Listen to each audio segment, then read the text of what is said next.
1 years ago, I know nothing about English language until the September of 2025. September of 2025, my English adventure had started to my future. If you learn English language, you have to rule my rules, because my rules give you a lot of extra benefit, maybe energy to learn English language. Əgər sən də mənim kimi elə ingiliscə danışmaq istəyirsənsə, mən əməl etdiyim qaydalara mütləq əməl etməlisən. Mən də videonun əvvəlində ingiliscə dediyim kimi 1 il əvvəl ingiliscə danışa bilmirdim. Amma indi görürsən ki, nəsə deyə bilirəm, öz fikrimi elə çox çətin də olmasa ilişə-ilişə də varsa çatdıra bilirəm. Bu da böyük bir əlverişdir. Yəni 1 il əvvəl mən hello how are you-dan başqa heç nə bilmirdim. Amma indi çıxıb sənə deyirəm ki, sən də ingiliscə öyrənmək istəsən, mənim əməl etdiyim qaydalara əməl et. Əvvəla bir ingilis dilində danışmaq istəyirəm. Yəni sən bu ingilis dilini 3 aya, 4 aya, 5 aya mükəmməl öyrənə bilməzsən. Bu bir macəradır, dil macərası. Yəni daim öyrənirsən, daim inkişaf edirsən, arada öz zəif nöqtələri görüb onları düzəltmək üçün əvəzləşəcəksən. Bir dəftər tutursan, yazırsan. Yəni nə demək istəyirəm? Bizdə yəni 2 tərəf var. Beynimizin 2 tərəfi var, ortadan yayılmış. Input və output. Input bizə qəbul olunanlardır. Listening, reading və s. Output bizdən çıxanlardır. Reading maybe ya da speaking. Əsas məncə speakingdir. Writing hələ də əsas deyil, əgər akademik həyatında işlətmirsənsə. Amma speaking sənə həm akademik, həm beynəlxalq, həm xaricdə, həm də ölkə daxili lazım ola bilər. Keçək speakingə. Amma əgər speakingi inkişaf etdirmək istəyirsənsə, birinci writinglə başlamalısan. Birinci, məsələn, öz səviyyəni tapmalısan, öz səviyyəyə aid materiallar işlətməlisən. Sonra daha çox listening, reading eləməlisən ki, söz bazan genişlənsin. Mənim etdiyim kimi, mən məsələn sentyabr gələndə heç nə danışa bilmirdim.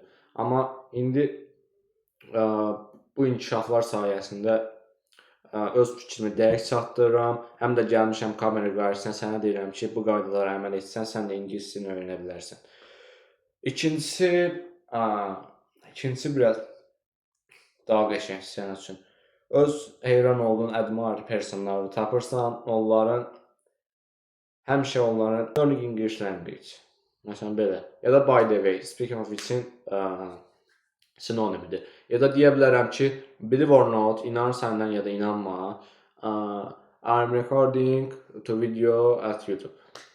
Yəni, mən biraz səhvdir, on YouTube. İngiliscə oxu. Yəni, pastiyanlı kitablar var. Məsələn, məndə indi Azərbaycan dilindədir bu kitab. Amma indi əvvəl oxuyurdum, indi tərcümədən təzədən keçdim Azərbaycan dilinə. Amma indi görürəm zəifliklərim var. Keçməliyəm təzədən ingilis dilini oxumağa. Həm də ki, oxumaq sənin bilavasitə göz yaddaşındakı neyronları tetikləyir. Bu da göz yaddaşı hafizəsi artırır. Həm də ki, bunu kitablarla podkastlar qatışdıranda möhtəşəm bir var. Buna ən qədər ingiliscə esselər yazıram. Ən qədər.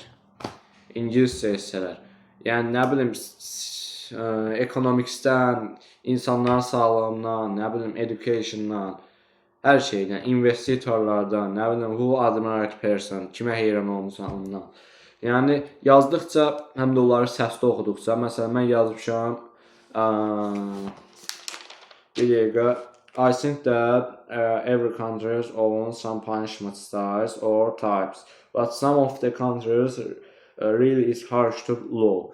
They can blame people in the smallest mistake.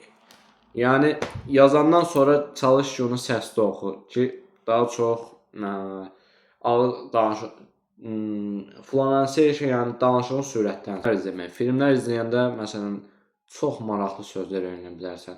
Onların emosiyalarına qapılıb, sən də ingiliscə daha yaxşı öyrənə bilərsən. Əsasən, birinci alt yazıda bax. Məsələn, mən indi alt yazıda baxıram da, yalan deyəmərəm ki, oturub baxıram bir filmə, hamısını çırt deyirəm, simişqa kimi yox. Elə bir şey yoxdur. Məsələn, mən də arada başa düşürəm, amma arada çox vaxtı alt yazıya baxıram. Amma inanıram ki, daha çox film izləyərək bunu listening hafizəmi genişləndirə bilərəm. Həm də ki, speaking-ə bilavasitə film izləmək təsir edir.